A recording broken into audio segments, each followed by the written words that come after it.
Smart city દાહોદના ગાંધી ચોક ખાતે Bharatiya Janata party દ્વારા વિરોધ પ્રદર્શન કરવામાં આવ્યો।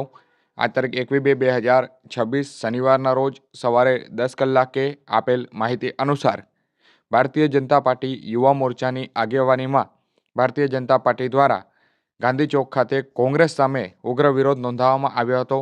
દિલ્હી મુકામે યોજાયેલા એઆઈ સમિટ મુદ્દે રાહુલ ગાંધીના પુતળા દહન પણ કરવામાં આવ્યા હતા।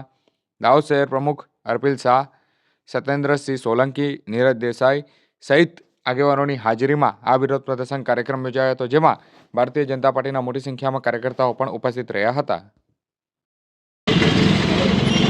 આજે જે દિલ્હી ખાતે ગ્લોબલ એઆઈ સમિટ 2026માં કોંગ્રેસના મુખ્ય જવાબદાર યુથ કોંગ્રેસના કાર્યકર્તાઓ દ્વારા જે કૃત્ય કરવામાં સેમલેસ કૃત્ય કરવામાં આવ્યું છે, એ ફક્ત એક સેમલેસ કૃત્ય નથી, પરંતુ રાહુલ ગાંધીના ઇશારા પર રાહુલ ગાંધીના નિવાસ સ્થાને રાહુલ ગાંધી, સોનિયા ગાંધી અને પ્રિયંકા વાડ્રાના ઉપસ્થિતિમાં એક સુનિયોજિત ષડયંત્ર છે અને આ ષડયંત્રનો આ એક ભાગ છે, જેને આ એઆઈ સમિટની અંદર આવું સેમલેસ યુથ કોંગ્રેસના કાર્યકર્તાઓએ આ કૃત્ય કર્યું છે।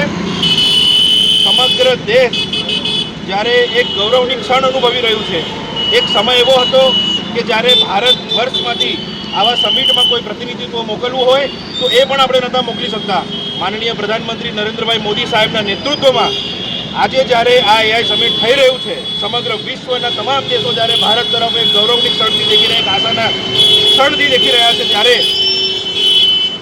100થી વધારે દેશ જ્યારે જેમાં ભાગ લેતો હોય, 20થી વધારે સ્ટેટ હેડ જ્યારે આ સમિટમાં ભાગ લેતા હોય, 60થી વધારે વિવિધ દેશોના મંત્રી, હજારોની સંખ્યામાં ટેકનોક્રેટ્સ, વિશ્વની ઘણી બધી એવી નામચીન ટેકનો કંપનીના સીઈઓ જ્યારે આમાં ભાગ લેતા હોય, જ્યારે ભારત 140 કરોડ ભારતવાસીઓ, દેશવાસીઓનો એક ગૌરવભર્યો ક્ષણ હોય, આ ક્ષણમાં ભારતવાસીઓને નીચું દેખાડવાનું, સમગ્ર વિશ્વમાં માથું ઝુકાવવાનું કામ કર્યું હોય તો આ કોંગ્રેસના કાર્યકર્તાઓએ રાહુલ ગાંધીના ઇશારા પર કર્યું છે।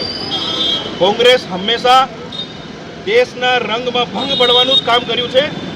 એ પછી ઓપરેશન સિંદૂર હોય, સર્જિકલ સ્ટ્રાઇક હોય કે આ એઆઈ સમિટ હોય, આજે ભારત વર્ષના પ્રત્યેક યુવાઓ, પ્રત્યેક ટેકનોક્રેટ્સ અને પ્રત્યેક ઝેનઝી ખૂબ જ આક્રોશમાં છે। 140 કરોડ ભારતવાસીઓ કોંગ્રેસને ક્યારે પણ આ નિંદનીય કૃત્ય માટે બરદાસ્ત નહીં કરે।